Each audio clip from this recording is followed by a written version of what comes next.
Mumbai Tuck brought to you by Sunny's World. Pune's Pride Sunny's World, life in sunshine. Resort weddings, events, restaurants, adventure wellness. Sunny's World, perfect destination for every occasion. नमस्कार, मी अभिजित करंडे. मुंबई तकच्या चावडीवरती आपल्या सर्वांचं पुन्हा एकदा स्वागत आहे.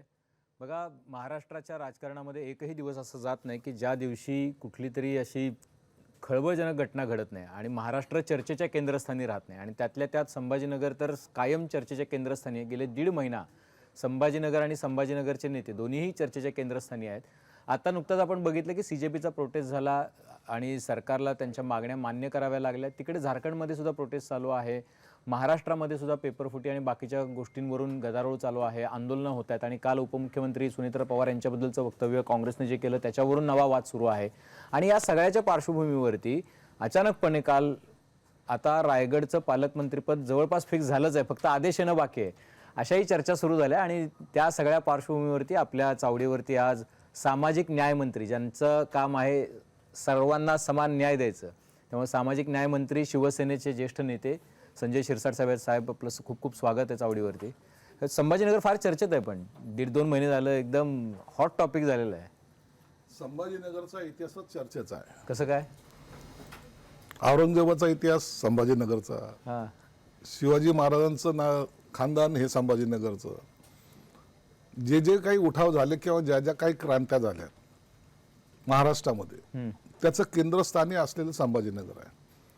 मग मराठवाडा नामांतरांचं आंदोलन असो किंवा जे काही बदल झालेत राजकारणातले, शरद पवारचा उठाव असो, त्यांचं मनोमिलन असो, म्हणजे मराठवाडा हे एक अशी ताकद पहिल्यापासून निर्माण झालेली की असं म्हणलं जायचं की महाराष्ट्राचा मुख्यमंत्री ठरवण्याची ताकद या मराठवाड्याच्या त्या काळच्या सर्व नेत्यांमध्ये होती. म्हणून कोणतंही मोठं आंदोलन करायचं असेल, कोणताही मोठा निर्णय घ्यायचा असेल तर बहुतेक राजकीय पक्षाचे नेते हे संभाजीनगरला आवर्जून येऊन तिथूनच घोषणा केली जाते, ज्याचा परिणाम हा महाराष्ट्राबरोबर होतो. आता तसंच घडताना दिसतंय आणि संभाजीनगरमधूनच पुन्हा एकदा क्रांती होती की काय असं वाटायला लागलेलं आहे. कारण की अभिजित दिपके तुमच्या मतदारसंघातले, तुम्ही लहानपणापासून त्यांना ओळखता, तुम्ही म्हणता की तिथूनच सगळे निर्णय होतात. आता तिथं एक बैठक चालू आहे CJPची आणि सगळे CJPचे सगळे त्यांची जी कोर टीम आहे ती तिथं आलेली आहे. आणि आता पुढं काय करायचं, कसा रस्ता असायला पाहिजे पुढच्या आंदोलनाचा ते ठरवत आहेत तिथं. काय तुम्ही बघित होता अभिजित दिपकेंना लहानपणापासून? काय झालेलं आहे का माहिती का, हा विषय जो आहे ते आता राजकीय परिस्थिती जर पाहिलं तर आता हा अडचणचा ठरत चाललेला आहे. का बरं? हे विद्यार्थ्याचं आंदोलन आता याला एक वेगळं वळण चाललंय. म्हणून त्याच्यावर माझ्यासारख्याने सध्याला, मी सत्ताधारीमध्ये आहे म्हणून मी न बोललेलं बरं. आणि म्हणून जे होतं ते आता सध्याला आपण पाहण्याच्या भूमिकेत राहू, त्यावर भाष्य करण्यापेक्षा पुढं दुसरं काय घडतंय त्याच्यावर चर्चा करू. पण तरी सुद्धा तुम्ही का गेला होता हे तर सांगू शकाल तुम्ही? हे बघा, 20 वर्ष त्याच्या कुटुंबाने मला मतदान केलेलं आहे आणि ते लहानपणापासून त्याची बहीण जी आहे ती माझ्या मुलाला राखी बांधते, आजही बांधते. आणि म्हणून नातं वेगळं, आंदोलन वेगळं आणि त्याचा संबंध ह्या राजकारणाशी काही नाहीये. आणि आंदोलन संपल्यानंतर झालेला जो काही प्रकार आहे आता त्याचा कोणी काय अर्थ काढायचा तर काढावं, परंतु मी त्याच्यामध्ये जास्त त्या वादामध्ये शिरू इच्छित नाही. ठीक आहे, कधी आपला शेजारी जरी असला तर काही दुःखात सुखात आपण जात असतो, तसं जाणं मला वाटतं याच्यासाठी राजकीय त्याला गणित मांडणं किंवा राजकीय त्याला कलर देणं हे मला उचित वाटत नाही. मी असं धरून चालतो की तुम्ही त्यांच्या सुखामध्ये तिकडे गेला होतात, दुःखात सुखात जात असतात तसं तुम्ही सुखामध्ये गेला होता, तसं आपण धरून चालूया. तुमच्याच शेजारी आपण जर म्हटलं तर मी तुम्हाला त्या वादात पण घेऊन येऊ इच्छित नाही. पण कारण तुम्ही त्या परिवाराला इतके वर्ष ओळखता, तुम्ही पण म्हणालात 20 वर्षापासून तुम्हाला मतदान करतायत म्हणून.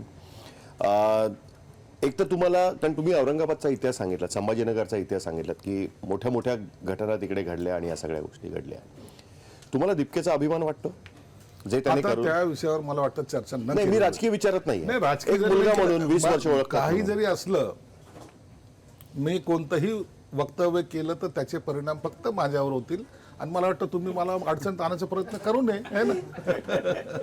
बरं, हे तर तुम्ही सांगू शकाल की मला वाटतं की अभिजित दिपकेची बहीण परदेशी असते, अमेरिकेत असते आणि अभिजितने तिकडे जाऊन शिक्षण घेतलंय, म्हणजे आता तो जेव्हा आला त्यावेळेस, तर त्याचं म्हणणं आहे की मला स्कॉलरशिप दिलेली, पण तुम्ही तिकडे गेलात तेव्हा तुम्हाला माहिती असेल त्यांची एकूण परिस्थिती आणि हे वगैरे वगैरे. तुम्हाला असं वाटतं की तो फॉरेन फंडिंग किंवा चुकीच्या मी पद्धतीने तुम्हाला पैसे घेऊन एक सांगू का, काय तुम्ही माहिती एक शेजारी म्हणून, मतदार म्हणून, ऍज अ पत्रकार म्हणून तुम्ही किंवा ऍज अ पॅरेंट म्हणून, ऍज ज्या परिवाराला तुम्ही इतके वर्ष ओळखता मी म्हणून, तुम्हाला त्याचं एक याच्यातच उत्तर देतो की तुम्ही ऍज अ पत्रकार म्हणून किंवा तुम्हाला जे काही माझ्या मनातून काढायचं आहे ना, हां.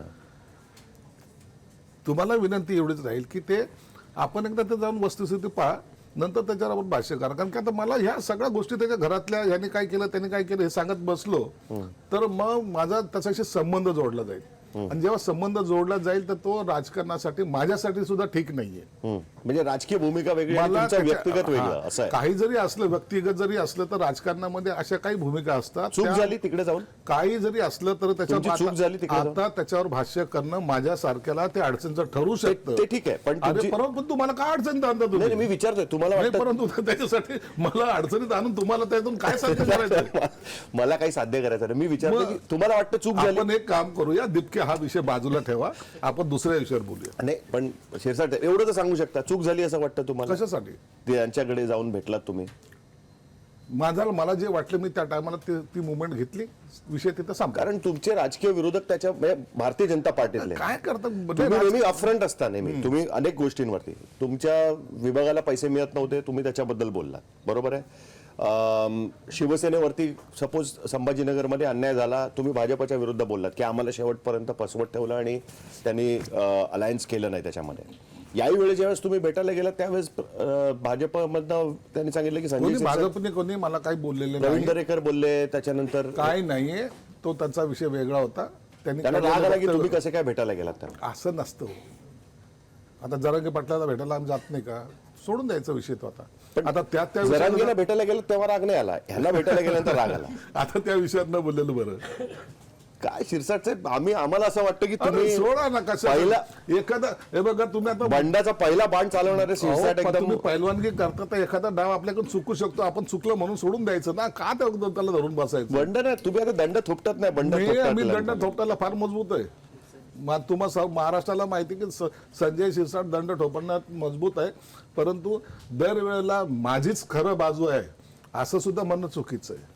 म्हणून कधीतरी आपणही नमतं घेतलं पाहिजे, आपणही थोडं 2 पावलं मागे आलं पाहिजे, आणि त्यात काही चूक नाहीये. शिंदे साहेबांनी कान ओढलेले वाटतं. आता ते कान ओढले का केस ओढले, आता त्याच्यावरच चर्चा दुसरी सुरू होईल. बरं, ठीक आहे. नाही, कारण आता कॅबिनेट तर झाली, तुमची भेट पण झाली असेल, शिंदे साहेबांना भेटला असाल, मुख्यमंत्र्यांना भेटला असाल. कॅबिनेटमध्ये कोणी विचारणा केली तुम्हाला की तुम्ही जाऊन भेटून आलात, काय कारण होतं? किंवा पुन्हा फिरून तुम्ही त्या नाही, नाही, गोष्टीवर- एकनाथ शिंदेंनी- आणि महाराष्ट्रामध्ये इतर विषय आहेत आणखी. एकनाथ शिंदेनी झापलं अशी जेव्हा बातमी येते अहो, त्यावेळेस ती बातमी चर्चा तुम्ही सुरू होते. देता, तुम्ही झापलं म्हणजे काय नेमकं केलंय मलाच कळालं नाही आणखी. तुम्ही आज त्याचा खुलासा करून टाका, म्हणजे म्हणजे कशासाठी लोकांनाही बोलायचं कळेल, का? जनतेलाही हे कळेल. तुमची लाईन चालू द्या, फक्त ब्रेकिंग चालू द्या, मला त्याच्याशी काय वाटत नाही. शिंदे साहेबांचं आणि आमचे काय नातेसंबंध आहेत ते आम्हाला माहिती आहे, आणि अशा प्रकारचं कोणी कुणाला काय बोललं किंवा काय झालं याच्या बातम्या बाहेर जात नसतात. म्हणून आमचं आपसामध्ये काय अंडरस्टँडिंग आहे ते आम्हाला माहिती आहे, म्हणून या विषयावर आम्ही भाष्यच करत नाही. नाही, तुम्ही एकटेच नाही ना, तुमच्यानंतर बच्चू कडू पण गेले. नाही काय त्याच्यात ते. पुन्हा दिपके, अरे चावडी काय दिपकेवर चालली का? दुसऱ्या विषयावर जाऊ नका. राजकारण बदलून गेलंय, हं? राजकारण बदलून गेलंय त्याच्यामुळे. राजकारणामध्ये असे बदल घडत असतात ना, राजकारणामध्ये बदल घडत नसतात अशातला भाग नाहीये. तुम्ही दर दिवशी जर पाहिलं तर राजकारणाला तुम्हाला एक वेगवेगळी दिशा जाताना दिसेल. राजकारण एका दिशेने कधीच चालत नसतं. राजकारण म्हणजे ही वाकडी वाट आहे, तिथे दगडही तुम्हाला मिळेल, तिथे खड्डाही तुम्हाला मिळेल, तर तुम्हाला काटेही सुद्धा मिळतील. म्हणून रोज राजकारणामध्ये लाईन ही बदलत असते. कधी तुम्हाला सरळ दिशेने जाणारं राजकारण दिसणार नाही, आणि महाराष्ट्रात तर राहीच नाही. म्हणून आपण आता पाहिलं, कालचं राजकारण घ्या, उद्याचं राजकारण घ्या, एक वेळेला एक याच्यावर काहीतरी बबल होतच असतो ना. म्हणून राजकारणामध्ये कोणत्या तरी गोष्टीची संधी घेणं ज्याला म्हणतो ना, तो प्रत्येक पक्ष घेण्याच्या तयारीत असतो, आणि त्याचं नजर त्याच्यावर असते की आज काय. आता काल एक महाभागाने काय गुंगी गुडिया बनला, देशामध्ये राजकारणाला दिशा मिळाली दुसरी वेगळी, आलं ना त्याच्यावर सगळं आता? गदारोळ सुरू झाला का नाही? हे अनेक विषय हे रोज राजकारणामध्ये नव्याने घडत असतात आणि मग त्याच्यातला हिट कोणता, कोणाचा टीआरपी वाढतो, त्याची ती बातमी होत असते. तरुणांमध्ये राग आहे असं वाटतं तुम्हाला? तुम्ही शिवसेना ही तरुणांची संघटना मानली जाते आणि बाळासाहेबांचं राजकारण हे तरुणांचं राजकारण राहिलं. बाळासाहेबांनी तरुणांमध्ये असलेला राग बेरोजगारीबद्दल, मराठीबद्दल, तो त्यांनी संघटना करण्यासाठी, तुमचा एक फोटो मी सोशल मीडियावर बघितला होता, तुम्ही ओळखू येत नाही एवढे तरुण दिसताय त्याच्यामध्ये आणि बाळासाहेबांबरोबर तुम्ही उभं राहून तुमचा फोटो आणि तो व्हिडिओ मी बघितला होता. त्याच्यामध्ये तरुणांमध्ये बेरोजगारीबद्दल राग आहे असं तुम्हाला वाटतं का? कारण तुम्ही तरुणांना तर जवळून ओळखत असाल. महाराष्ट्रातच नाही, देशात नाही, जगामध्ये तरुण हा जो वर्ग आहे याची डिमांड फार छोटी आहे, परंतु ती भागवणं कोणताही सत्ताधारी असो त्याला अवघड होत चाललेली आहे. म्हणून त्याचा राग ते तरुण व्यक्त करत असतात. लक्षात घ्या, तुमच्या कुटुंबातला मुलगा जेव्हा मोठा होतो तर आईवडिलांची अपेक्षा आहे त्याला कुठेतरी जॉब असला पाहिजे. ही इतकी सिंपल त्याच्या जागाची आपण एक लाईन ठरवलेली असते. याला जॉब लागेल, मग मुलगी पाहू, मग याचं लग्न करू, याचा संसार सुखात चालेल, इतकंच आपलं कॉमन माणसाची अपेक्षा असते. आणि ज्या वेळेला असे लोक जॉबलेस होतात त्या टायमाला तरुणामध्ये निश्चित मी शिकून काय झालं, माझं काय भलं झालं, इतकं कशासाठी शिकलो, माझ्या आई वडिलांनी पैसा कशासाठी खर्च केला, असे अनेक प्रश्न मग त्याच्या मनाला टोचत असतात आणि त्याच्यातून तो संताप कधी कधी व्यक्तही करत असतो. शिवसेना प्रमुखांनी त्यासाठीच तरुण हा वर्ग जो होता, युवा सेना ज्याला आपण म्हणतो, किंवा विद्यार्थी सेना, त्या काळामध्ये विद्यार्थी सेना होती, ती का उभी केली? ती ह्यासाठी केली होती की स्थानिक लोकाधिकार समिती होती. स्थानिक लोकाधिकार समिती.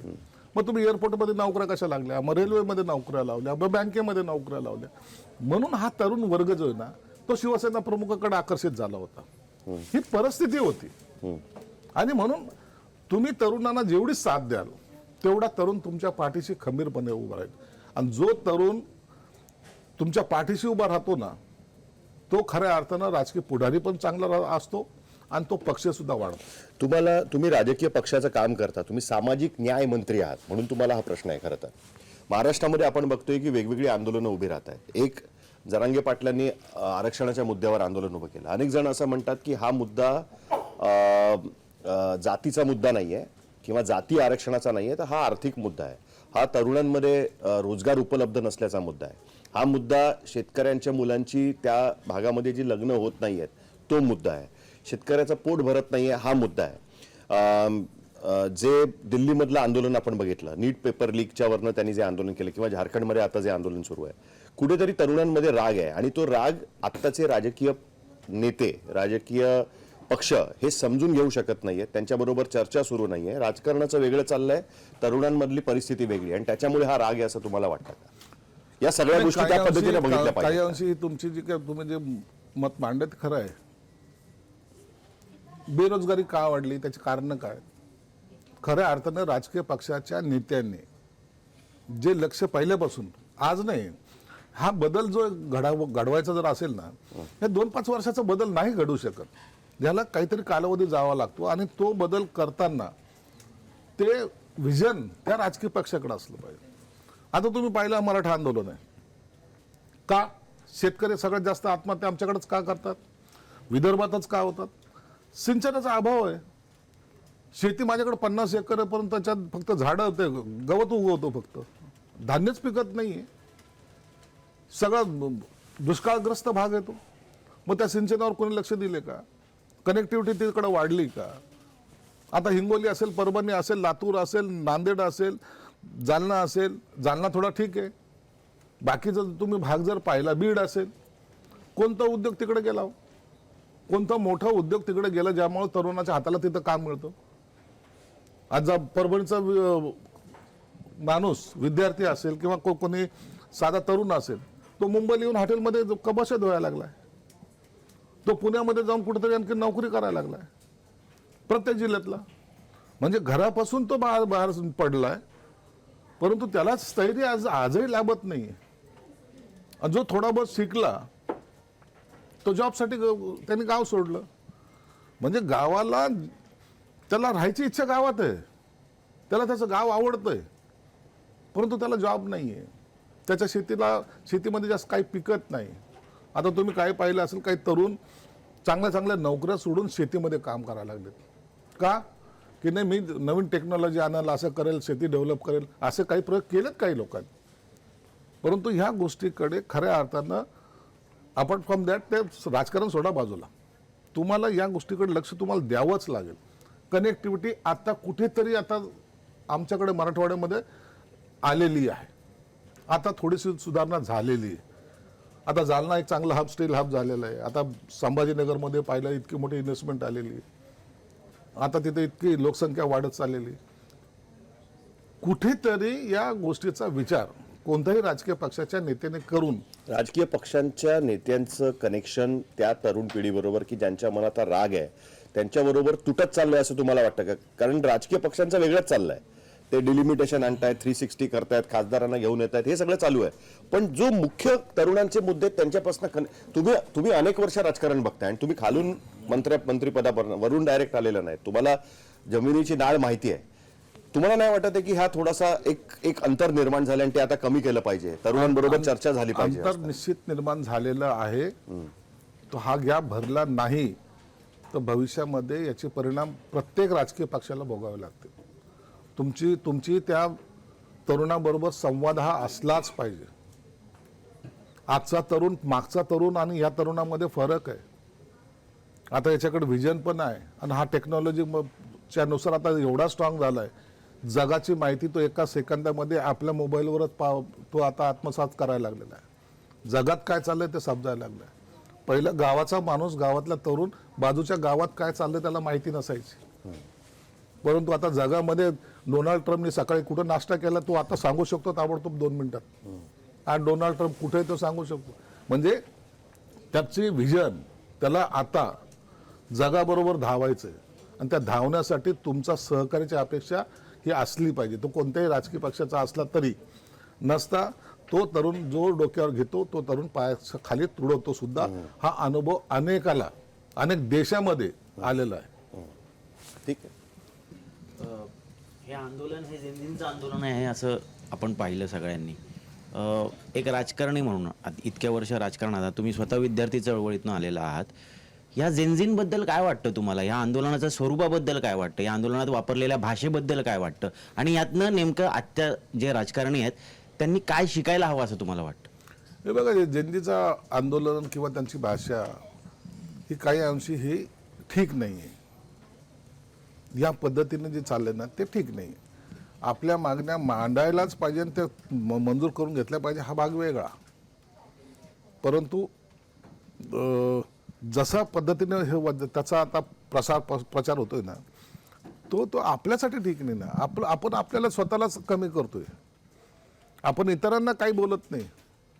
आपल्याच सर्कलमधल्या सगळ्या लोकांना ज्याच्याशी आपण संवाद साधू शकतो त्याच्याबद्दलचं असं मला वाटतं वक्तव्य ठीक नसावं. आक्षेपार्ह जरी असलं तरी ते त्यांची भाषा जी आहे त्यातनं ते त्यांचे प्रश्न मांडतायत आणि ते जास्त ठीक आहे. relate होणार आहेत असं नाही का वाटत काही तुम्हाला? काळ असं असतो ना, वादळ असतं, त्या वादळामध्ये अनेक झोपड्या बी उद्ध्वस्त होतात, अनेक लाटीमध्ये काही बिल्डिंगी पडतात, त्यातला काही भाग होईल. परंतु हे आंदोलन जेव्हा वादळ शांत होईल त्या टायमाला याचा परिणाम सुद्धा जाणवेल.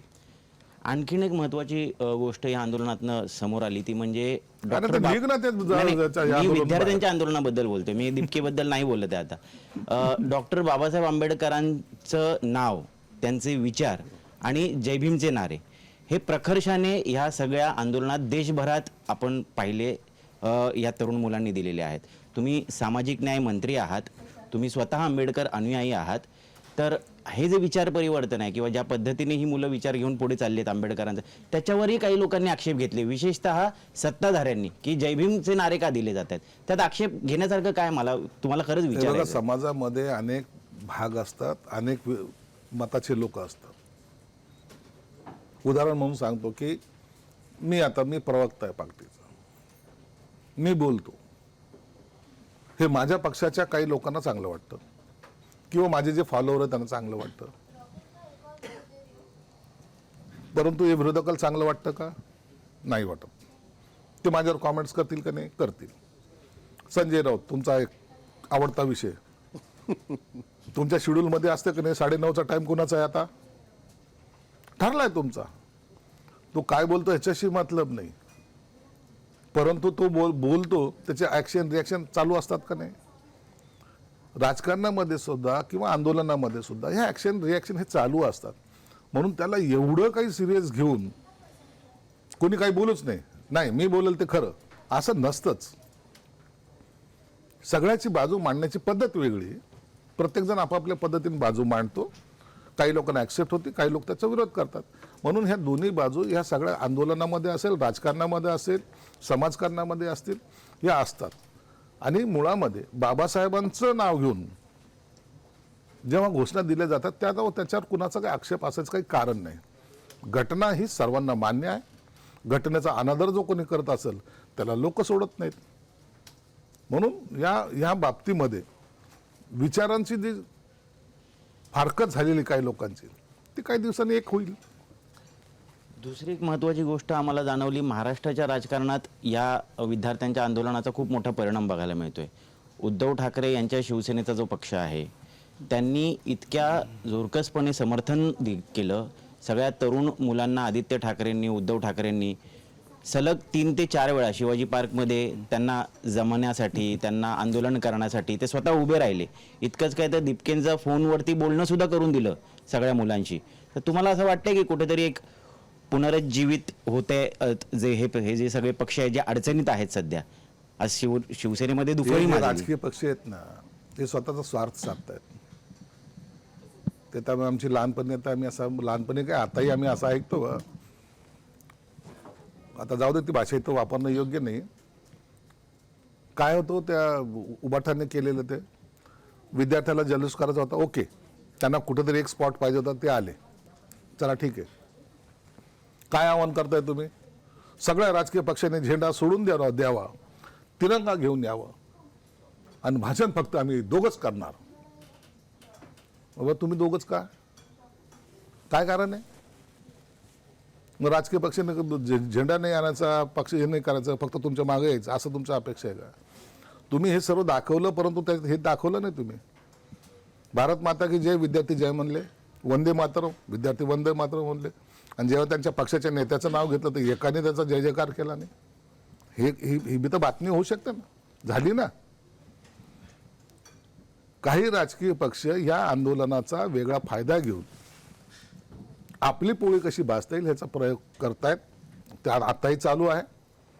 यांना काही घेणं देणं नाही.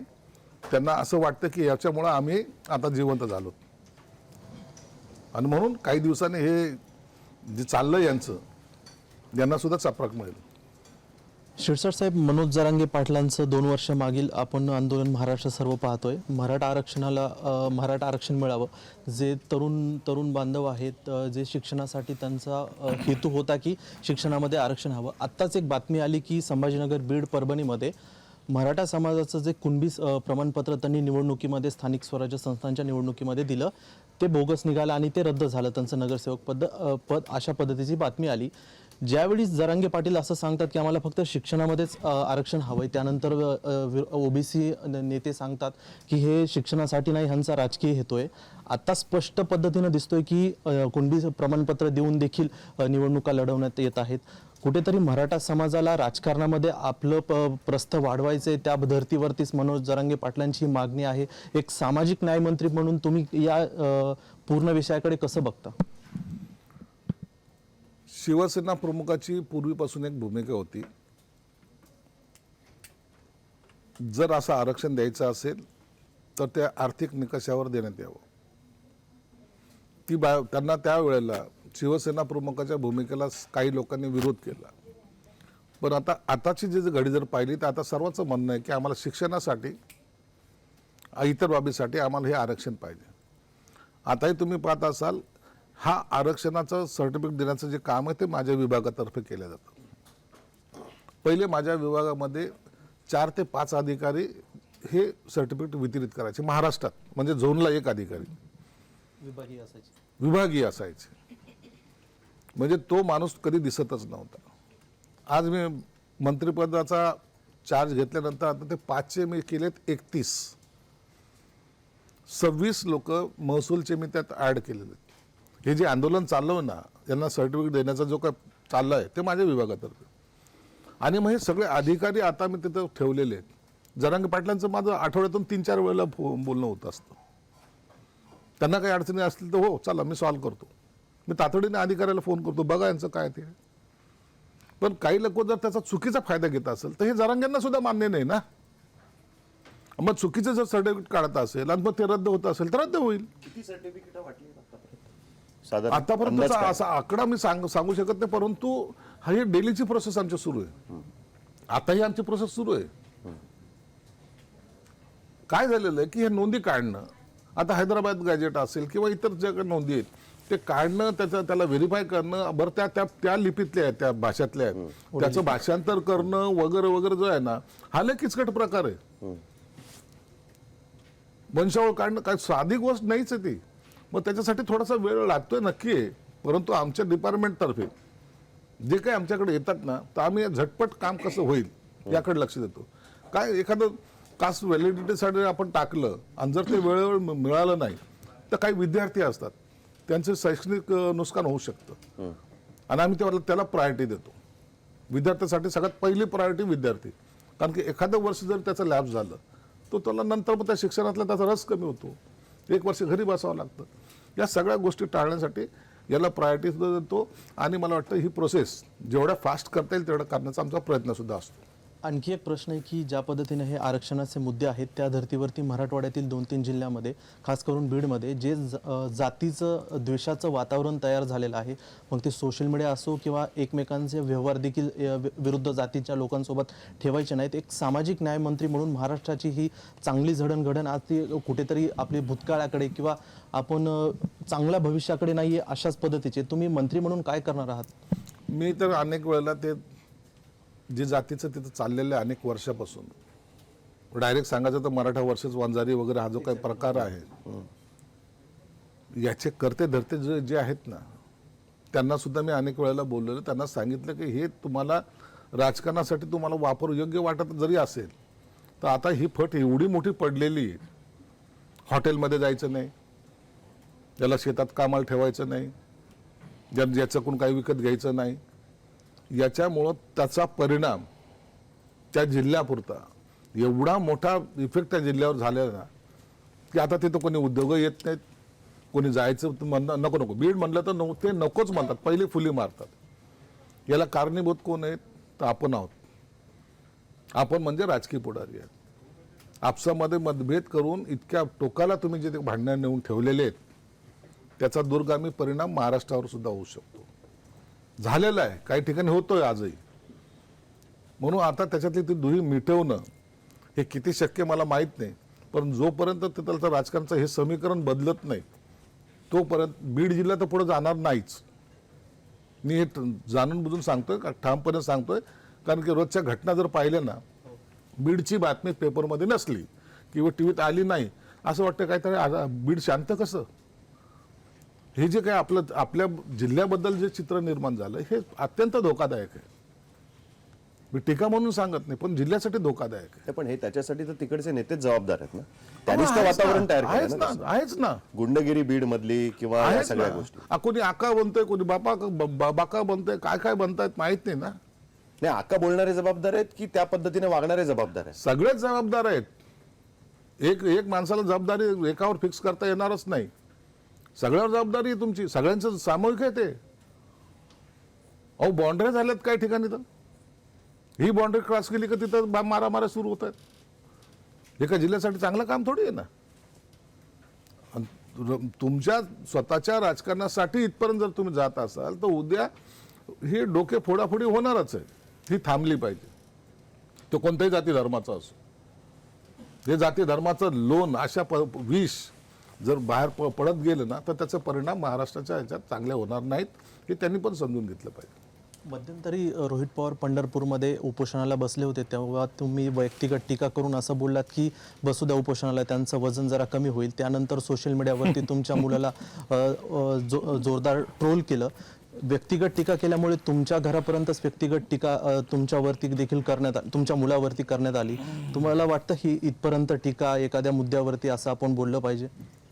आता टीका करणारे कोण आहेत त्याचे ते ओळखूनच आपण गपचूप बसलं पाहिजे. मी हे टीका करणारा जर थोडासा लेवलचा असला तर मी त्याला उत्तर प्रत्युत्तर देतो. मला त्या आंदोलनाचं काय झालं, कसं झालं हे सगळं मला माहिती आहे. म्हणून मी जे काही बोललो होतो त्याची काही कारणं होती. त्याच्यानंतर काय काय घडलं ते तुम्हालाही माहिती आहे, ऑफ द रेकॉर्ड तुमच्याकडे माहिती आहे. म्हणून त्या विषयावर आता जाऊ द्या. एखाद्याला कुणाला काही आपल्या पद्धतीचं आंदोलन करायचं असतं. काही लोक असे असतात ना, आम्ही राजकारणामध्ये 42 वर्ष 43 वर्षे असे उपोषणाला काही लोक जेव्हा बसतात ना काही ठिकाणी, सगळ्यावर टीका करत नाही मी, नाही तर पुन्हा म्हणाल की आंदोलनावर टीका करायला लागली. आहे का नाही? आंदोलनाचा धसका घेतला. नाही नाही नाही कसं होतं माहिती का, माझी लाईन कशी, मी काही गोष्टी खरं बोललो का त्याची दुसरी हेडलाईन तयार होते. म्हणून सांगतो. आता काही वेळेला होतात कॉर्पोरेशनमध्ये मी नगरसेवक असताना तिथं आंदोलन बसले की येताना पहिलं निवेदन आम्हाला देतात, साहेब संध्याकाळी थोडं लवकर या बरं का, आम्हाला आंदोलन सोडवायला तुम्ही पाहिजे. होतात असे प्रकार. आणि ते आंदोलन यासाठी करतात की ठीक आहे आपला मेसेज पास ऑन करायचा असतो. म्हणून मी जे काही टीका केली होती त्या टीकेला ज्यांनी काय असे आणखी कॉमेंट्स केल्या त्यांना मी कधी त्याच्यावर कॉमेंट्स केल्या नाही. करू द्या. सत्य काय ते काही दिवसानंतर लोकांसमोर आलेलंच आहे. 23 जूनला हिंगोलीमध्ये एका मुलांनी नीट पेपर फुटल्यानंतर आत्महत्या केली. त्याची आई आज अभिजित दिपकेंना भेटायला आली होती. आमच्या प्रतिनिधींनी त्यांचा इंटरव्ह्यू केला. त्यांचं असं म्हणणं आहे की आम्ही संतोष बांगर यांची जाऊन भेट घेतलेली होती. आम्ही नागेश आष्टीकरांकडनं आमची कुठलीही दखल घेण्यात आलेली नाही. संतोष बांगर यांनी हां ठीक आहे बघू असं फक्त म्हटलं. ते स्वतःहून आले सुद्धा नव्हते. आम्हीच त्यांच्याकडे गेलो 8 दिवसांनी. ह्या सगळ्या गोष्टींमुळे कुठेतरी आणि त्याच साधारण काळामध्ये नागेश आष्टीकर आणि हे क्रॉसओव्हर करून तुमच्याकडे आलेले होते. तर हे शिवसैनिकांचं लक्ष डायव्हर्ट झालेलं आहे मूळ मुद्द्यांपासून. नाही असं नाही होत. एखाद्या वेळेला त्याची दखल का घेतली नाही त्याच्याबद्दल मला माहिती नाही. परंतु एक लक्षात घ्या की शिवसैनिक मुळामध्ये याच कामासाठी त्याचं वर्किंग असलं पाहिजे ही भावना किंवा हा विश्वास हा शिवसेना प्रमुखाला होता. राजकारणामध्ये तुम्हाला सांगतो आम्ही जे सर्वजण लोक जे आहोत ना 99% कुणाचेही बापदादे हे राजकारणामध्ये नव्हते. 99%. एखादा टक्का असू शकतो. मी राजकारणामध्ये माझे पिढ्यामध्ये कोणी राजकारणामध्ये नव्हतं. असे अनेक जण ज्यांना शिवसेना प्रमुखांनी घडवलं. आणि मूळ उद्देश काय होता, तुम्हाला सोशल वर्क करायचा. पॉलिटिकल अजेंडा नव्हता कधीच शिवसेना प्रमुखाचा. आणि म्हणून त्या पिढीमध्ये आम्ही घडलेलो आहोत. रक्तदान कुणालाही लागू द्या, कुठेही मार लागू द्या, तर जाऊन शाखेमध्ये सांगायचं साहेब मला हे गटाचं रक्त पाहिजे मिळायचं. नवरा बायकोचं भांडण जरी असलं तो शाखेत जाऊन सांगायचं कसं साहेब आमचं असं असं झालं. म्हणून त्या काळामध्ये शिवसेना प्रमुखाच्या हयातीमध्ये आमच्या शाखेला हे न्यायालय समजलं जायचं, मिनी न्यायालय. का तर शिवसेना प्रमुखांनी त्या पद्धतीने आम्हाला जोड दिली होती आणि ती जोड आजही कायम आहे. एखाद्या वेळेला चुकून जर अशी काही भेट झाली नसेल किंवा कदाचित काही गैरसमज झाले असेल तर ते चुकीचं आहे. असे होऊ नये. भेट ही झालीच पाहिजे. मदत ही करणं हाच पहिला आपला धर्म असला पाहिजे. म्हणून त्यांची भेट झाली नाही तर त्याच्या मागची कारणं मला माहीत नसल्यामुळे त्या स्पष्टपणे बोलणार नाही. परंतु असा महाराष्ट्रामध्ये कोणत्याही जिल्ह्यात कोणताही आमदार आमचा असेल त्याला पहिलं काम हे असतं की तू इतरांच्या सेवेसाठी आहेस आणि पहिलं कामाला त्याला प्राधान्य दे, नंतर ते राजकारण. पण हे सगळे मुद्दे तुम्ही म्हणताय ते बरोबर आहे. पण मग इथे विद्यार्थ्यांसाठी न्याय कोण देणार? जर इतका मोठा प्रसंग घडतो, एक पेपर फुटतो आणि त्यावेळेला शिवसेनेचं लक्ष हे फोडाफोडीच्या राजकारणावरती आहे. त्यांचं लक्ष या इश्यूजकडे नाहीच आहे. असं नाहीये, कधीच नाहीये. तुम्हाला माहितीच सांगतो. आमच्याकडे कधीतरी या, तुम्ही पहा विद्यार्थ्याला आम्ही किती मदत करतो किंवा कशा पद्धतीची मदत करतो ते कधीही आमच्याकडे येऊन तुम्ही कुठेही नाही तर किंबहुना माझ्याकडे येऊन तुम्ही बघा. हे आमची ती भावनाच ती असते. विद्यार्थ्याला पहिले मदत करणं हे आमचं कर्तव्य आहे. विद्यार्थी कोण काय दुसरा आहे का? विद्यार्थी कोण आहे? तो आपलाच आहे ना. विद्यार्थी काय नातेवाईकच असला पाहिजे असं काही गरजेचं आहे का? तो कोणी असेल तर समाजामधला असेल, तो त्या भागातला असेल, त्याला मदत करणं हे आमचं काम असतं. मी अनेक विद्यार्थी त्यांच्या ॲडमिशनसाठी आम्ही झगडत असतो, त्यांना फीससाठी आम्ही मदत करत असतो, त्यांच्या आईवडिलांना सुद्धा दिलासा देत असतो. हे सगळे कामं आम्ही करत असतो. आता हे आमच्याशिवाय इतर तुम्ही कोणी करताना दाखवा. पण याच्यावरतीच असं म्हटलं गेलं की हे जे विद्यार्थी आहेत त्यांनी केलेलं हे आंदोलन हे देशविरोधी आणि संविधान विरोधी आहे. आता त्या विषयावर नका जाऊ. आता कोण काय म्हणतं हे कॉमेंट्स करण्यापेक्षा विद्यार्थ्याचं भलं कशात ह्याच्याकडे लक्ष द्या ना. पण आंदोलन केल्यानेच त्यांचं भलं आंदोलन होत नव्हतं केलं म्हणून ते पाहिजे. रस्त्यावर आंदोलन उतरले करणं ना. हा हक्क मागणं हा तुमचा अधिकार आहे.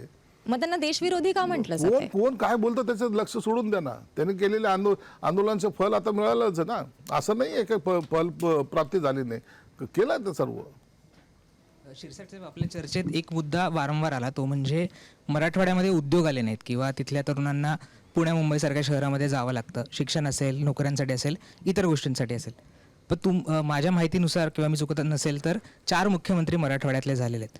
काय वाटतं तुम्हाला, मराठवाड्यातले नेते जबाबदार आहेत, तिथली जी प्रगती व्हायला हवी ती झालेली नाही, त्याच्यामुळे इंडस्ट्रीज आल्या नाहीत, त्याच्यामुळे जे आत्ता आपण 2 मिनिटापूर्वी जातीपातीचं राजकारण बोललो त्याच्यामुळे, आणि जी अस्वस्थता आहे सगळी त्या भागामधली त्याच्यामुळे तिथले नेते जबाबदार आहेत, की आजपर्यंत तरुणांना तिथल्या बाहेर जावं लागतं आहे नोकरी कामासाठी, किंवा जे उद्योग यायला हवे होते ते येऊ शकलेले नाही?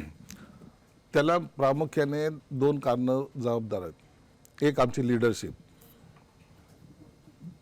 आणि दुसरे हे जे काही आंदोलन वगैरे जे आहेत ना त्याचं स्थान. आमचे मुख्यमंत्री झाले, मी एका मुख्यमंत्र्यांना भेटलो बी होतो. साहेब, आपण महाराष्ट्राचे मुख्यमंत्री आहात. जर मुख्यमंत्री आता तुम्हाला सगळा अधिकार आहे, आपल्या मराठवाड्यासाठी करा ना. कमीत कमी रस्ते बिस्ते असं सिंचन बिंचन वगैरे वगैरे. ते म्हणा बघ, जेवढं मला सांगलं जातं तेवढं मी करतो. त्यांचं नाव नाही सांगणार, पण तो सांगितलं जातं तेवढं करायचा अधिकार माझ्याकडे असतो. ते आता तुमच्या बरोबर नाही. त्याच्यापेक्षा जास्त लाईन जर क्रॉस केली ना तर माझी खुर्ची जाईल. नाही, ते आता तुमच्या बरोबर नाही आहेत ना. ते आमच्या बरोबर नाहीत, खुर्ची जाईल.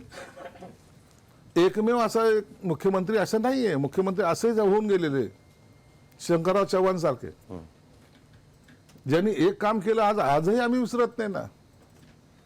जायकवाडी जर नसतं तर त्या मराठवाड्याचे हाल काय झाले असते, हा विचार जरी केला तर आम्ही राजस्थानचं वाळवंट आमचं झालं असतं. असा काम करणारा नेता पण आमच्याकडे होता ना. आणि काही लोकांनी ते पद भूषवायचं म्हणून भूषवलं.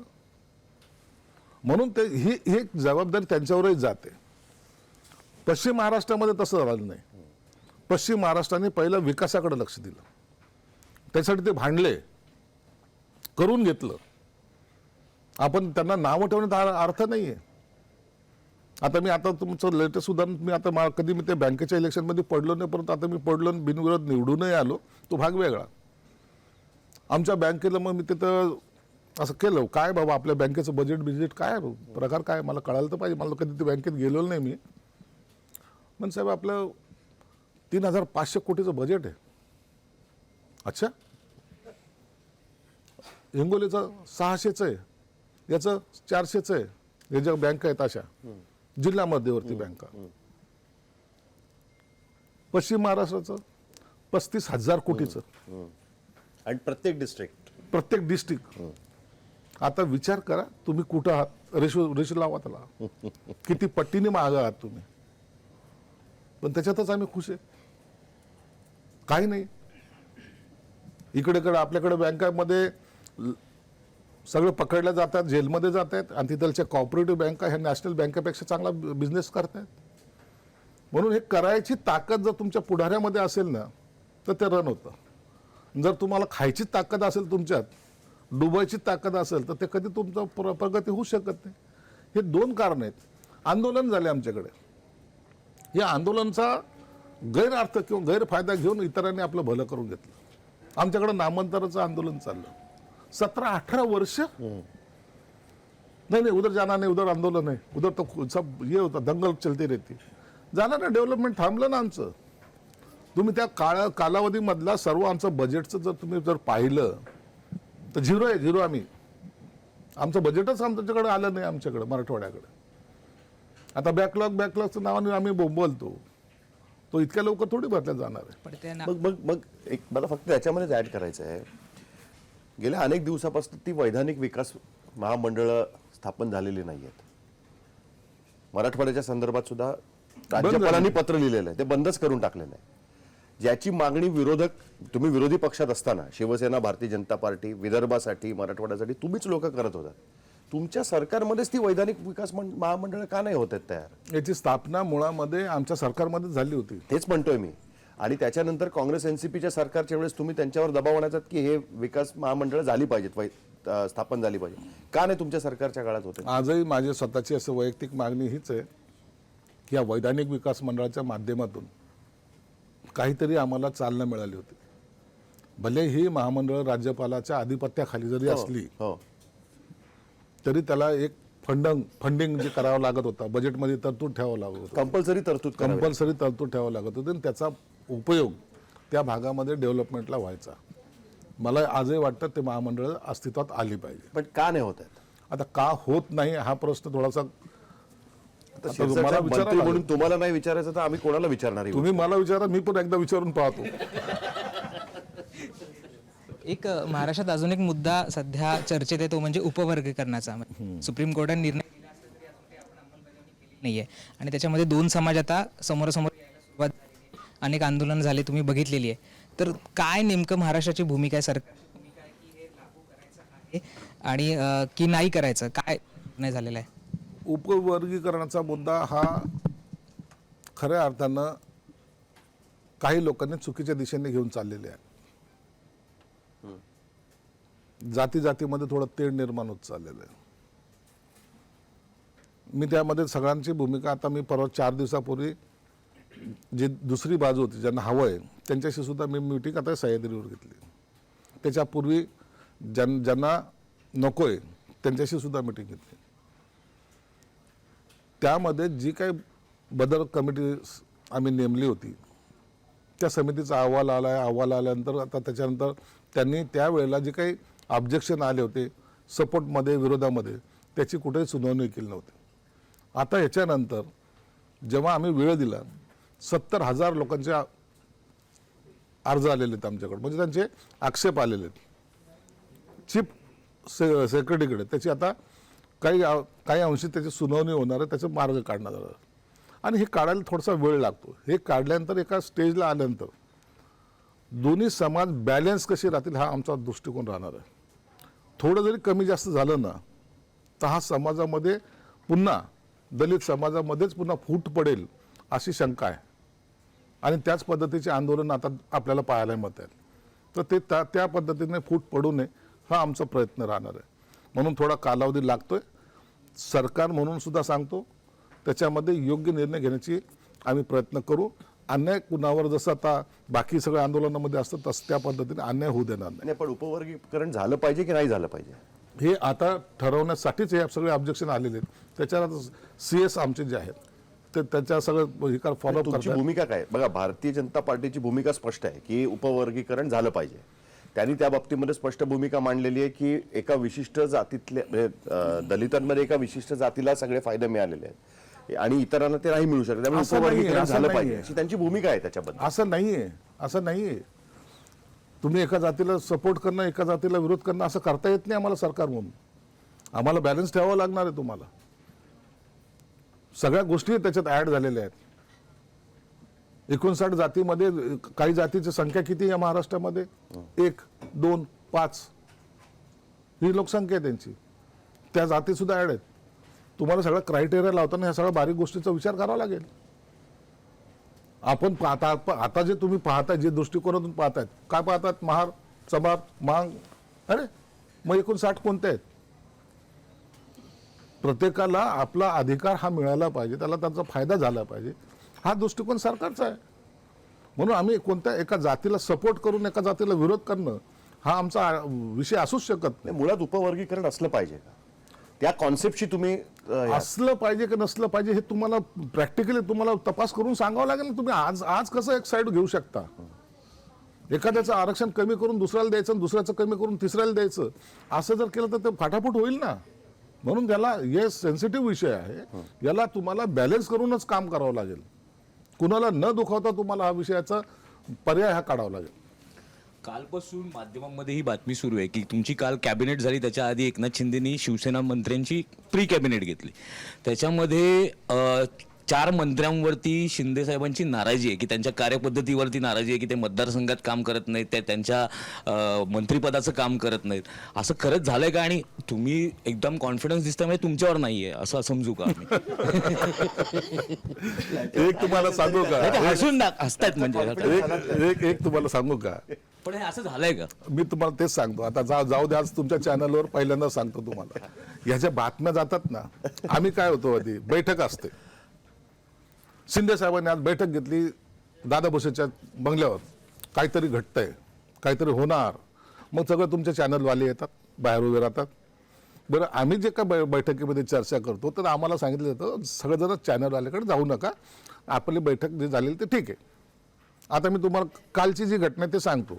काय झालं बैठकीमध्ये, आम्हाला या येणाऱ्या मंगळवारी तुम्हाला प्रोग्राम देऊन टाकतो. आता त्याची घोषणा साहेब करतील, परंतु तरी सांगतो, आम्हाला सर्व आमदार असतील, मंत्री असेल, यांना एकत्रितपणे बसायचं आणि एकमेकाशी संवाद साधायचा. हा विषय त्या बैठकीतला. विषय कुठं चालला आहे, कुणावर नाराज आहे आणि कुणाला काढणार आहे. विषय तिथं कोणता होता, सुसंवाद आपल्या आमदार आणि मंत्र्यांचा कसा असला पाहिजे. जे काही आता वेगवेगळे जे काही खासदार आहेत त्या खासदाराबरोबर संवाद, आता त्यांचं अधिवेशन चालू आहे, आम्ही सर्व मंत्री पुन्हा दिल्लीला जाणार आहोत. हा विषय त्या बैठकीतला. आता हे बैठकीतले विषय, आता तुम्हाला हे सगळं सांगत बसलं कसं व्हायचं. 2 दिवसाचा एक सेकंद, या कॅबिनेट नंतर आम्ही एका ठिकाणी जाऊन हे सगळ्यांचं शिबिर, शिबिर चिंतन म्हणून ते आमच्याकडे थोडासा विषय अवघड जातो. चिंता करणं, हे करणं म्हणजे थोडंसं अवघड वाटतं आम्हाला ते. नाही, पण तुम्ही आता म्हणालात की हे शिंदे साहेब जाहीर करणारच होते, आता तुम्ही सांगून टाकलं. कधी कधी तुम्ही असं आधीच सांगून टाकता, हे पण तुमची चूक होते का? म्हणजे हीच तर मोठी चूक आहे ना. आता तुम्ही घडी घडी तो प्रश्न विचारणार, आम्ही परीक्षा घेतो, मंत्र्याची अक्कलपट्टी होणार आहे, कोणत्या मंत्र्यावर नाराज आहे, आणि आता काय झालं जायचं, काय झालं त्याचं. या प्रश्नाचं तसं नसतं. प्रत्येक गोष्ट ही राजकारणाशी, हे बघा, माझ्यावर जर शिंदे साहेब नाराज आहेत तर तो त्यांचा अधिकार नाही का? ते मला बोलून घेऊ शकत नाहीत का? त्यांच्या फोनवर जाणार नाही का? हे प्रत्येकाबद्दल घडलं ना. बरोबर आहे. म्हणून ह्या गोष्टी चर्चेच्या, सार्वजनिक चर्चेच्या नसतात. नाही, हे बरोबर आहे तुमचं म्हणणं आहे. आणि खास करून आपल्या मतदारसंघातल्या एका व्यक्तीला भेटायला गेलं म्हणून नाराज असल्याचं खरं कारण नसलं पाहिजे. ते बी असं असतं ना.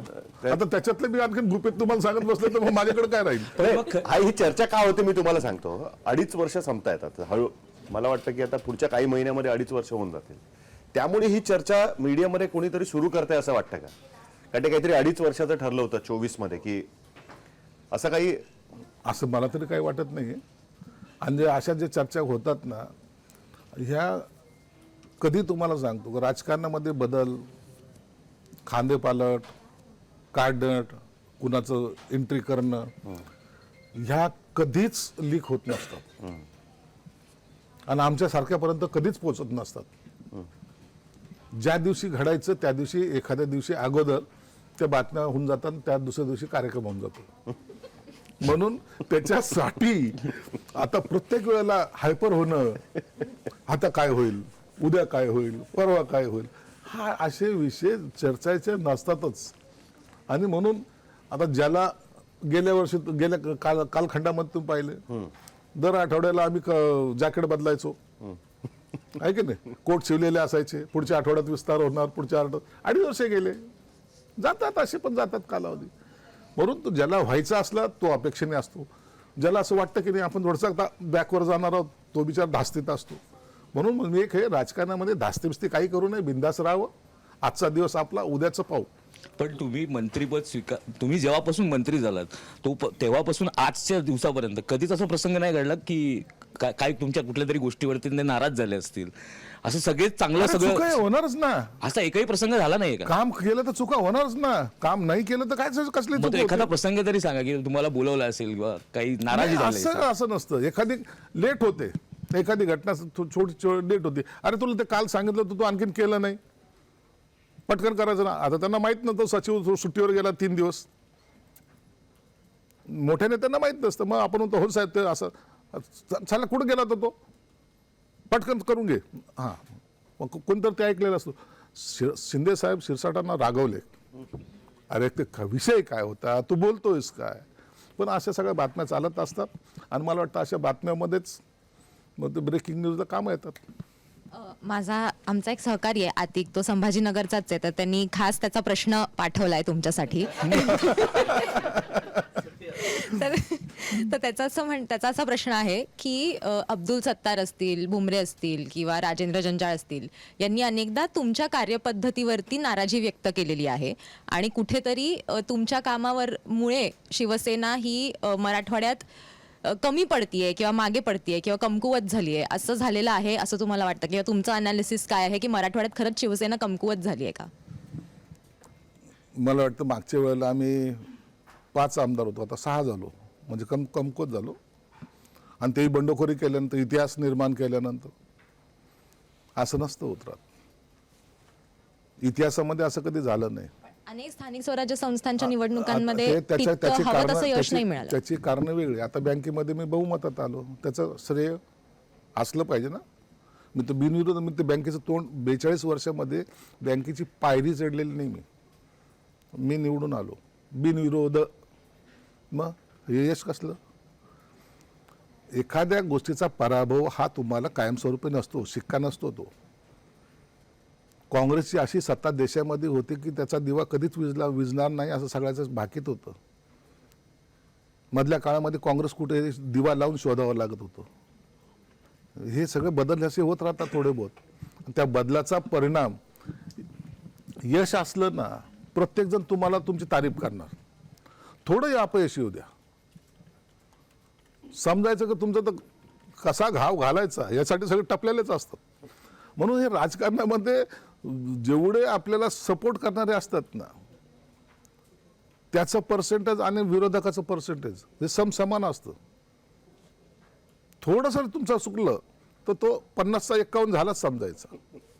तो 1% वाढला म्हणजे तुमचा ग्राफ खाली आला. आणि काही लोकांची एक सवय असते, म्हणून ते काही मान्यवरांनी सांगितले ना की बाबा राजकारणामध्ये चढायचं असेल ना तर दुसऱ्याची रेषा पुसू नका ना, स्वतःची रेषा उंच करा ना. टीका करून माणूस मोठा होत नाही, हे शिवसेना प्रमुखाने आम्हाला शिकवलं आहे. तुम्ही तुमचं स्वतःचं अस्तित्व निर्माण करा. म्हणून तुम्हाला एक वाक्य मी नेहमी त्यांचं मला आठवतं. ते म्हणतात समुद्राला जेव्हा लाटा येतात किंवा वादळ येतं त्या टायमाला तुम्ही शांत राहा, आणि जेव्हा वादळ शमेल त्या टायमाला तुमच्यामध्ये अशी ताकद असली पाहिजे की तुम्ही वादळ निर्माण करू शकता. आणि शिवसेना प्रमुख तेच करायचे. आणि त्यांचे आम्ही काही जरी झालं तर चेले आहेत, एवढं काही सोपे नाहीत ना आम्ही पण. म्हणून राजकारणामध्ये गेली 42 वर्षे आम्ही आता एक काय संघर्ष करतोय. आजही आम्ही त्याच लाईनवर आहोत. कुठंही माघार हा शब्द आमच्या याच्यात नाही. म्हणून तुम्ही शिंदे साहेब बघा, किती टीका करू द्या, काही करू द्या, कुणी दाढीला आता असं करून जरी बोलत असलं, ॲक्शन करायचा प्रयत्न करत असाल, ज्यांचा जन्म झाला नव्हता तेव्हापासून आम्ही राजकारणात आहेत, म्हणून आम्ही आमचा बॅलन्स कधी जाऊ दिला नाही. महाराष्ट्रात काही आठवड्यांपूर्वी आहे ना TETचा पेपर फुटला आहे. त्यानंतर रोहित पवारांनी PC घेऊन MPSC आरोप केलेत, त्यांचे MPSC बाबत आरोप केलेत. आता महाराष्ट्र सरकारने यात काय सुधारणा केल्यात पाहिजे वाटतं तुम्हाला? कारण केंद्राने तर त्यांची जबाबदारी घेऊन काय कायदा पास केला आहे, शिक्षेची तरतूद केली आहे. कारण 10 तास मुलं अभ्यास करतात MPSCचा, किती वेळ बघतोय आपण. आणि हा प्रश्न यासाठी विचारतो की महाराष्ट्र सरकारने काही पावलं उचलले पाहिजेत असं वाटतं तुम्हाला? नाही, मग ह्या पेपर फुटणं हे कोणतेही सरकार असो, सरकारबद्दल बोलत नाही मी, कोणतेही असो, विद्यार्थ्याच्या आयुष्याशी जो खेळेल तो खऱ्या अर्थानं या देशाचा देशद्रोही मी मानतो, जो कोणी असेल तो. हे संस्था चालक जे आहेत ना, काही लोक जे पेपर फुटीमध्ये सहभागी आहेत त्यांच्याबद्दल बोलतो, नाही तर त्याचा बी दुसरा आणखीन अर्थ काढाल. हे एवढे काही त्यांची मस्ती वाढलेली आहे ना, ते त्यांच्यावर चाप बसला पाहिजे. तुम्ही बघा, एखादा क्लास काढतो तर त्याची जाहिरात राजकीय पक्षाचा नेता सुद्धा देऊ शकत नाही, एवढ्या जाहिराती त्या लोकांच्या असतात. हा पैसा कुणाचा आहे? त्या विद्यार्थ्यांचा आहे. आणि त्याच पैशाचा वापर करून हे पेपर फुटीचे प्रकार घडलेले आहेत. हे काही छोटं मोठं कांड नाहीये, याला सिरियसलीच घेतलं पाहिजे. पेपर फुटणं हा छोटा विषय असूच शकत नाही. म्हणून याच्यावर सरकारने सुद्धा, राज्य सरकार सुद्धा कठोर पावलं उचलत आहेत. असं नाही आहे.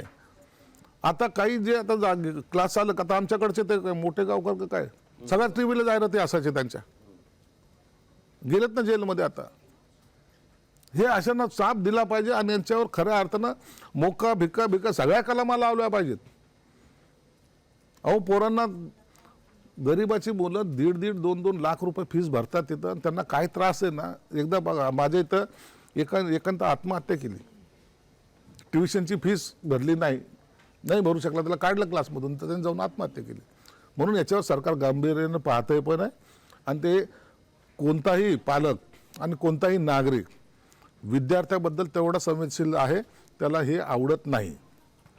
माझा आणखी एक प्रश्न आहे. काही दिवसांपूर्वी रिझर्वेशन हटाव मोहीम इंस्टाग्रामवर सुरू झाली, त्याला मिलियन लोक आहेत, बरेचसे फॉलो केले त्यांनी. आता तुम्ही सामाजिक न्याय खात्याचे मंत्री आहात, विचारतो तुम्हाला की हा जो समज आहे आरक्षणाबाबतचा की आरक्षण असलं पाहिजे, हे जो म्हणजे आता सरकारची भूमिका आपल्याला माहिती आहे आरक्षणाबाबतची, ते कोणालाही काढलं म्हणजे किती पॉलिटिकल नुकसान तुमचं पण होईल आपल्या सगळ्यांना माहिती आहे. पण एक मला म्हणायचं आहे की सरकारनं काय केलं पाहिजे का, की समजलं पाहिजे लोकांना हे आरक्षण कशासाठी आहे, लोकांना समज यावी की आरक्षण म्हणजे लोकांच्या कशासाठी आहे, ती समता कशी प्रस्थापित होईल यासाठी आणलं आहे. तर यासाठी सरकारनं काय केलं पाहिजे की लोकांना समजावं हे आरक्षण म्हणजे साधा सुद्धा असा विषय नाही की हटाव किंवा काय. बघा एखाद्या आंदोलनामध्ये एखादी मागणी कोणी करतं, आता आरक्षण हटवायचं असं जर नारा दिला, जो पीडित आहे, दलित आहे, ज्या वर्गाला आताही महाराष्ट्र तरी थोडा सुसंस्कृत आहे, थोडासा वर गेलेला अप्पर साईडला आहे, बाकी UP बिहार वगैरे सगळे जर पाहिले ना हा सगळा पट्टा, आजही त्यांना गावाच्या विहिरीवर पाणी भरायचे काही ठिकाणी आणखीन आजही मुभा नाही आहे. त्या लोकांना स्ट्रीम लाईनमध्ये आणा, मग नंतर आरक्षण हटवा का ठेवा, पण त्यांना आणाल का नाही आणाल. गाडगं मडकं पुन्हा काय त्यांच्या द्यायचे काय त्यांना त्यांच्या गळ्यात. अशा मागण्या करून चालत नसतं. ही मागणी छोटी छाटी नाही आहे. तुम्हाला सगळ्या समाजाला एकत्रितपणे जर चांगल्या याच्यात आणत असाल, त्याच्यानंतर ते आरक्षण हटलं काय नाही हटलं काय. परंतु आजही समाज आता उभा कुठं राहायला लागलाय. दलित समाजमध्ये कोणती एक जात नाही आहे, ते 18 पगड जाती आहेत त्याच्यात. त्यांना आता आदिवासीमध्ये आजही पाड्यावर जाऊन बघा ना तुम्ही, आजही त्यांच्या अंगावरचे कपडे तुम्हाला दिसत नाही का. आणि त्यांना तुम्हाला वर आणायचं नाही, त्यांना वर जाऊ द्यायचं नाही. अशा पद्धतीचे स्टेटमेंट काही जग भावनेच्या भरात काहीतरी करतात आणि ते सुधारलेत म्हणून इतर सुधारलेत असं समजायचं काय अर्थ नाही. सरकार या भूमिकेशी कधी सहमत नसू शकतं आणि आमच्यासारखा तर नसूच शकणार आहे. म्हणून तळागाळातला माणूस जोपर्यंत वर येत नाही तोपर्यंत हे आरक्षण राहणार आहे. मधल्या काळामध्ये अशा बातम्या आल्या होत्या, ते म्हणजे की एकनाथ शिंदेंनी सगळे आपले जे लोकप्रतिनिधी आहेत किंवा जे पण पक्षातले महत्त्वाचे नेते आहेत त्यांना असं सूचना दिलेल्या आहेत की पक्ष विस्तारासाठी काम करा आणि त्याचबरोबर प्रत्येकाचं जसं काम असेल त्याच्या अनुषंगानं त्यांना पुढे जबाबदारी दिली जाईल किंवा जबाबदारी वजा केली जाईल. तर शिवसेनेमध्ये आत्ता हा जो काही महिन्यांपूर्वीचा घेतलेला निर्णय आहे तो घेण्याची वेळ का आली आणि कुठवर आलेली आहे ही सगळी जी प्रिपरेशन आहे पुढच्या निवडणुकांसाठीची. काय झालेलं मग तुम्हाला एक सांगतो, वस्तुस्थिती सांगतो. आमचं जे काही उठाव झाला 22च्या उठावानंतर कसं मग कार्यकर्ते येत गेले जोडत गेले, कार्यकर्ते येत गेले जोडत गेले. आम्हालाही वाटत होतं की प्रत्येकाने आपल्याशी जोडलं गेलं पाहिजे. अनेक जण आले, चांगले कार्यकर्ते आले, चांगले मोठमोठे पदाधिकारी आले. आता ते सर्व आल्यानंतर इतकी रश म्हणजे ज्याला म्हणतं कार्यकर्त्याची झुंबड जी आहे ना, गर्दी, तर त्या प्रत्येकाला न्याय द्यायची भूमिका आहे एकनाथ शिंदे साहेबांची.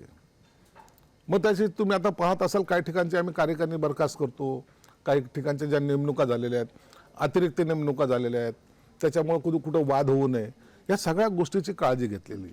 आता आमचे टीमवर्क तयार झालेलं आहे, प्रत्येकाला जबाबदारी दिली. आता मी मंत्री आहे, माझ्याकडे 2 जिल्ह्याची जबाबदारी दिलेली, प्रत्येकाकडे जबाबदारी दिलेली.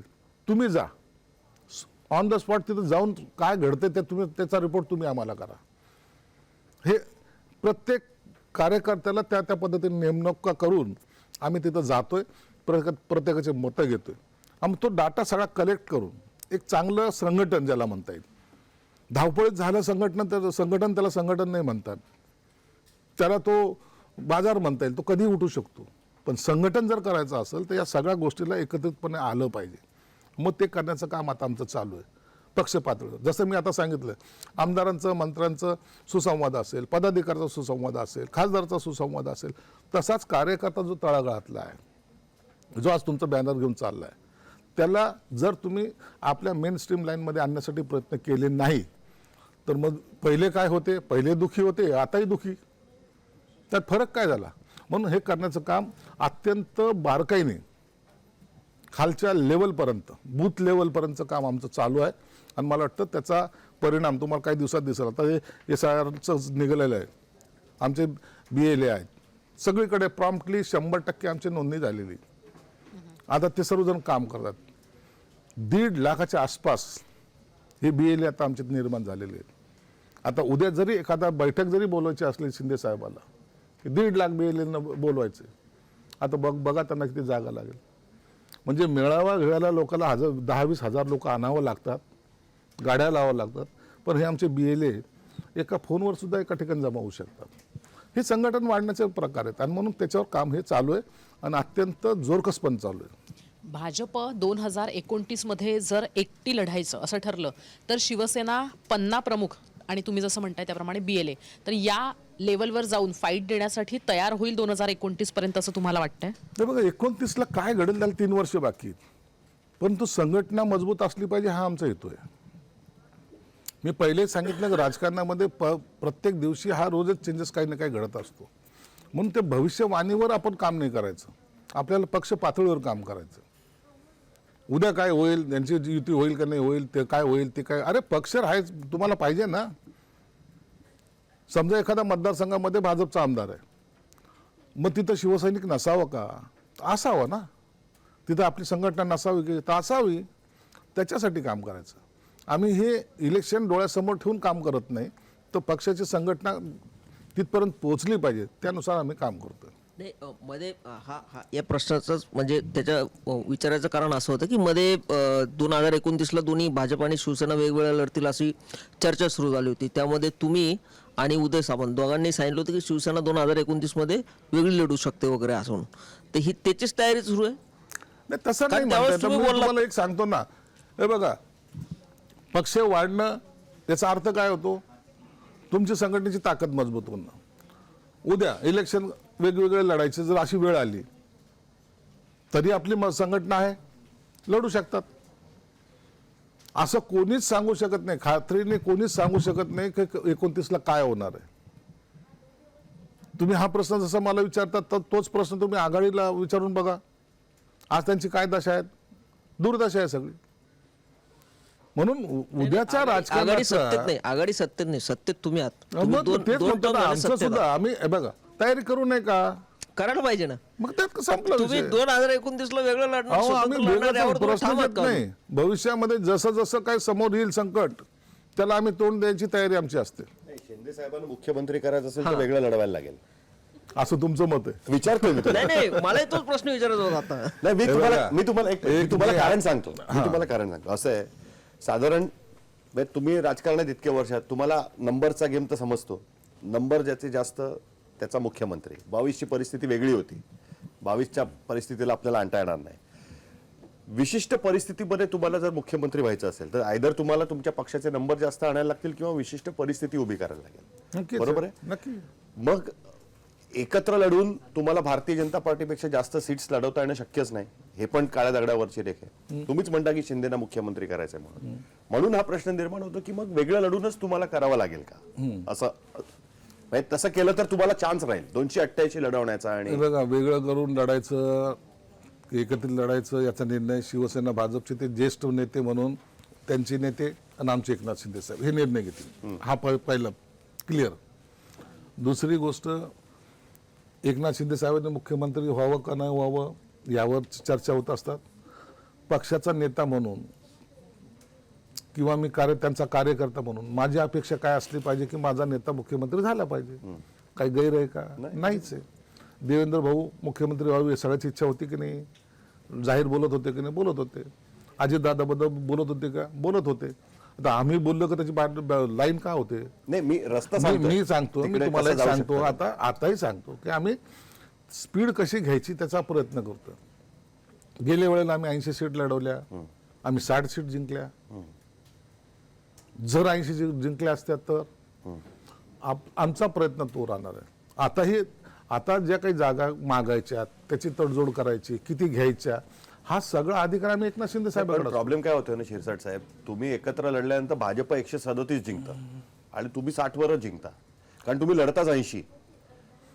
जोपर्यंत तुम्ही ते 100 120 पर्यंत लढू शकत नाही तोपर्यंत फायदाच नाही ना काही. परिस्थिती अशी असते की आम्हाला आम्ही आमचा उठाव, आमची युती, आमचं इलेक्शन्स, या सगळ्या गोष्टी ज्या आहेत ना त्याला वेळ लागतो ना. आताही तुम्ही पाहिलं आता ह्या ज्या बाकीच्या निवडणुका झाल्यात, पोटनिवडणुका, बाकी ग्रामपंचायत असेल, जिल्हा परिषद असेल, चांगली मेजॉरिटी आम्ही घेतली. आमचा स्ट्राईक रेट चांगला आहे. ही वाटचाल तर करा ना तुम्ही. आता एखादा अपक्ष एखादा पक्ष समजा सपा सारखा पक्ष महाराष्ट्रात असेल, 288 जागा जरी लढवल्या तर त्यांची किती जागा येणार आहेत? आता एमआयएम पक्ष आहे, 288 जागा लढवल्या, किती सीट येणार आहे? जागा किती लढवल्या ह्याच्यापेक्षा जागा किती जिंकल्या याला महत्व आहे ना. आम्ही प्लसची बाजू पाहतो आणि मला वाटतं त्याचं वर्किंग जे आहे ना आम्ही व्यवस्थित पद्धत करतोय. शिंदे साहेब पण त्या वर्किंगमध्ये सगळ्या एकूण एक गोष्टीची माहिती सुद्धा ते घेत असतात. कारण तो प्रश्न जो आहे ना 2029चा, तुम्हाला अशी म्हणजे भीती वाटते किंवा शंका वाटते किंवा शक्यता वाटते की भाजप स्वतंत्र लढू शकतं, त्यामुळे आपण आपली तयारी करून ठेवलेली बरी?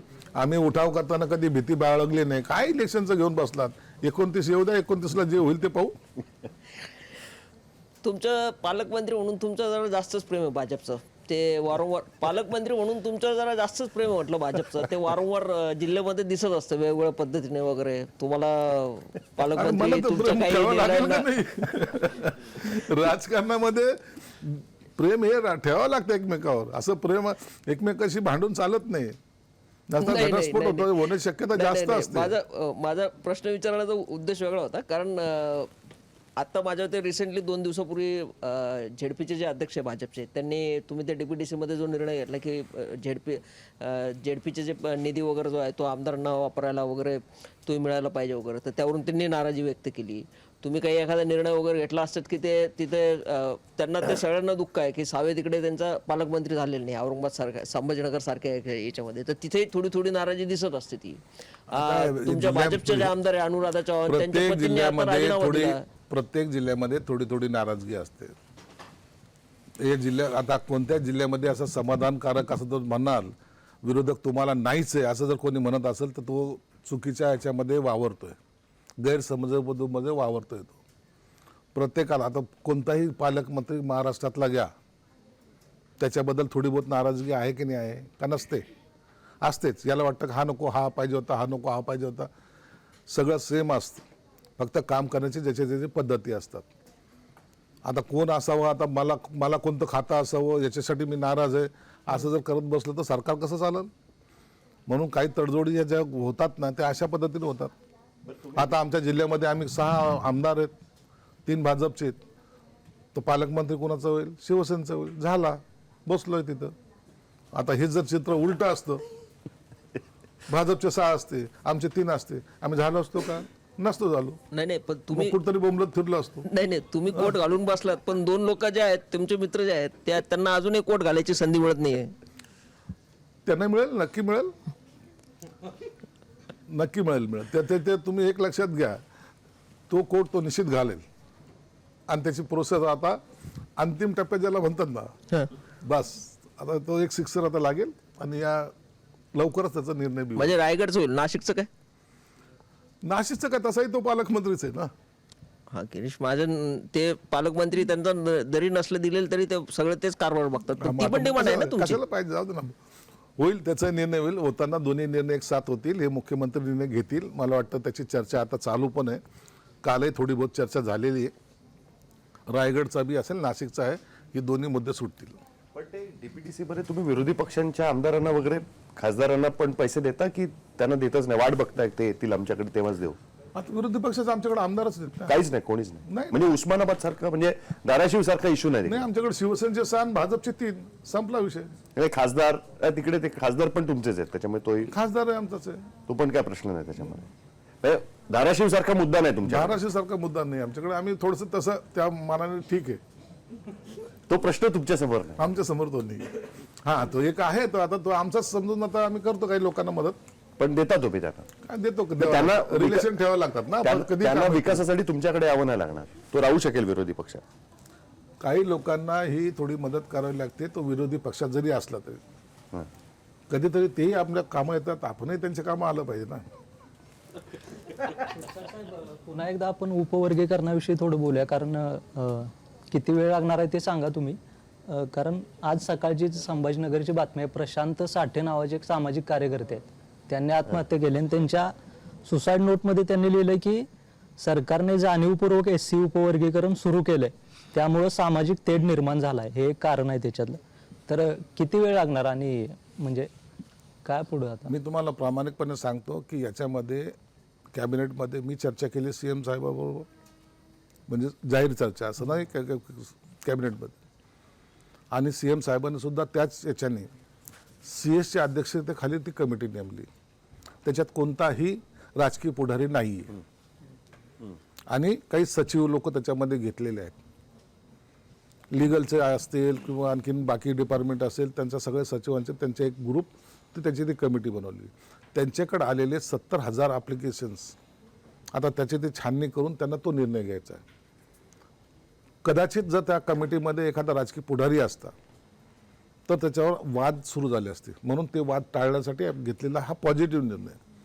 म्हणून थोडासा जो टाईम तो CM साहेबाकडे मागतात आणि तो टाईम CM साहेब त्यांना देतात, मग तो कालावधी लागतोय, पण त्याचा निकाल जरूर लागेलच. पण याच्यात काय होतं माहिती आहे का शिरसाट साहेब, की सरकारकडून काहीतरी याच्यावरती सुरू आहे असं म्हणजे प्रभावीपणे पुढे येतच नाहीये. तुम्ही अर्थात तुम्ही या खात्याचे मंत्री आहेत, त्यामुळे सगळ्यात महत्त्वाची जबाबदारी तुमच्यावरती आहे. कारण आज जर सोशल मीडियावरती जर तुम्ही चित्र बघितलं ना तर फार भीषण आहे. 2 समाजामध्ये खास करून, म्हणजे 2 ज्या जाती आहेत त्याच्यामध्ये जर नाव घेऊनच बोलायचं झालं, कारण ते उघडच आहे, महार आणि मातंग समाज, याच्यामध्ये फार मोठी दरी पडते. आणि त्यांनी आपापले म्हणजे महारांनी बाबासाहेब आंबेडकर आणि मातंगांनी अण्णाभाऊ साठे, म्हणजे त्यांचा हे बनवून अक्षरशः फार विचित्र पद्धतीची भांडणं तिथं सुरू आहेत. त्यामुळं आता ती सोशल मीडियावरती आहेत, उद्या रस्त्यावरती जर हे उतरलं तर याचे फार गंभीर परिणाम भोगावे लागतील. त्यामुळे सरकार म्हणून या प्रभावीपणे तुम्हाला ती मांडणी त्यांच्यासमोर लवकरात लवकर करणं गरजेचं आहे. म्हणून मी आता गेल्या आठवड्यामध्ये उपवर्गीकरणाच्या बाजूने जी त्यांची बैठक घेतली, म्हणजे मातंग समाजाची तुमच्या लँग्वेजमध्ये. त्याच्या पहिले मी तुम्हाला हेही सांगितलं की जे विरोधात आहे त्यांची सुद्धा बैठक घेतली. या बैठकी मी का घेतो की त्यांच्याशी संवाद साधला गेला पाहिजे. मी कालच्या बैठकीमध्ये सुद्धा ते सांगितलं की तुमच्यातलं आता अंतर एवढं वाढत चाललंय, डोके तुम्ही एकमेकाचे फोडायच्या तयारीत आहात, आणि असं हे आपल्याला परवडणारं नाही आहे. हे वेगळेच कधीच राहिलेले नाही, राहू शकत नाही. कोणताही स्लम एरिया घ्या, त्यामध्ये हे सर्वजण एकत्रित नांदलेले आहेत. मातंग समाज असेल, चांभार समाज असेल, महार समाज असेल, हे सर्व एकत्रित राहिलेले आहेत. आता घराला भिंतीची भिंत लागून असलेले ते राहणारे लोक जर एकमेकाच्या तोंड वाकडे करून जर एकमेकाकडे पाहायला लागले ना, किंवा एकमेकाच्या अंगावर जायला लागले, ते परवडणार आहे का? नाही परवडू शकत. म्हणून थोडासा संयम, त्यांना सगळ्यांना विनंती हीच केलेली की अन्याय होऊ देणार नाही, आम्ही थोडंसं संयम राखा, ही दरी वाढवू नका. ही दरी वाढवणारी कुणालाच परवडणारी नाही. तिथंच आहेत ना, आम्ही घराला घर, भिंतीला भिंत आहे ना, कुठं जाणार आहे तुम्ही? त्यामुळेच तो मुद्दा जास्त तो फार आता सेन्सिटिव्ह होत चाललेला आहे. म्हणून आम्ही त्याच्यावर आता फास्ट ट्रॅकवर आता त्याच्यावर काम करायला लागलो. दरी कोण वाढवते असं वाटतं तुम्हाला? दरी आता काय, तर समाजामध्ये अनेक घटक असतात, त्याच्याशी आता त्याच्यावर वाद घालणं बरोबर नाही. बरं, ते बदर समितीचा रिपोर्ट तुम्ही अभ्यासकांकडे आलाय असं कळलंय, मग तो दिलाय का? त्याच्यात काय महत्वाचे निरीक्षण काय आहेत तुम्हाला? तो रिपोर्ट आता आमच्याकडे आलेला आहे, पण त्याच्यावर भाष्य करणं योग्य नाही. ओके. बरं, दुसरा एक प्रश्न आहे, हे जे आता 6 नवीन तुमच्याकडे खासदार आले, ते रुळलेत का तुमच्या सोबत आता? कारण काही जणांची बॉडी लँग्वेज फार विचित्र दिसते फोटोमध्ये वगैरे. अरे रुळले नाही, हे आमचेच होते ना, आम्हाला तर ज्युनियरच आहेत ते बिचार येते, परंतु त्या सगळेजण आमचेच होते ना, गेले कुठे ते? आता तर एवढे आनंदात आहे की त्यांना आता नाही, पण आनंद त्यांचा दिसत नाही. ते फोटो वगैरे आम्ही बघतो ना, तर तसा आनंद दिसत नाही, जसं आधी त्यांची बॉडी लँग्वेज आणि आताची बॉडी लँग्वेज बघितली तर. कसं आहे, काही गोष्टी आता आम्ही जेव्हा 22ला आंदोलन केलं ना, किती गोष्टीला फेस केलं. आमची इथं डेड बॉडी येणार होत्या, आमच्या इथं PM होणार होतं, 12 भानगडी, आता निवडून कसं येतो पाहतो, गद्दार, 50 खोके, काय काय घोषणा होत्या. आता आम्ही कसे सहन केले असं थोडं बहुत. आता कसं आहे, नवीन असं घर जरी बदललं ना माणसाला झोप येत नाही नवीन कॉटवर, तशातला प्रकार आहे. म्हणून आता एक थोडंसं काही लागतील एक थोडा वेळ, परंतु आता सगळेजण व्यवस्थित आहेत, अत्यंत चांगले आहेत. आणि आता त्यांना वाटायला लागलं अहो डेव्हलपमेंटचे नाव खाली. आता मी त्यांना मदत केली, आता सहाही खासदाराला मी मदत केलेली. म्हणून आता त्यांची जी काही अडचण होती ते दूर करायचा प्रयत्न आपण करतोय. आणि ते पुढचं ऑपरेशनचं काय आहे आता? पुढचं ऑपरेशन पण त्याची पण चर्चा चालू आहे की आमदारांचं पण. आम्हाला बी तो ओटीत दरवेळेला ठेवू नका, थोडंसं बाहेर आम्हाला श्वास घेऊ द्या ना. तुम्ही दरवेळेला त्या ऑपरेशन थिएटरमध्येच आम्हाला ठेवता, तर थोडा टाईम लागू द्या, थोडं आम्हाला थोडंसं फिरू द्या. आमचं थोडंसं कसं पर्यटन झाल्यानंतर पुन्हा आम्ही ऑपरेशन करू, हे नक्की आहे. अच्छा, परंतु म्हणजे त्याचा टाइम आता एकनाथ शिंदे साहेबांना ठरवू द्या. सगळे प्रश्न झालेत आणि शिरसाट साहेब कुठले प्रश्न डॉच करत नाहीत. जनरली सगळ्या प्रश्नांची बेधडक उत्तरं देतात आणि सगळ्या आर्ग्युमेंटवरती ते समोरच्याला योग्य संधी देतात. मला असं वाटतं की प्रत्येक राजकीय पक्षाच्या प्रवक्त्याने एखादी गोष्ट जर शिकायची असेल तर तुमच्याकडे ती हातोटी निश्चितपणे आहे. तुम्हाला काय म्हणायचं? काही प्रश्न टाळू नका.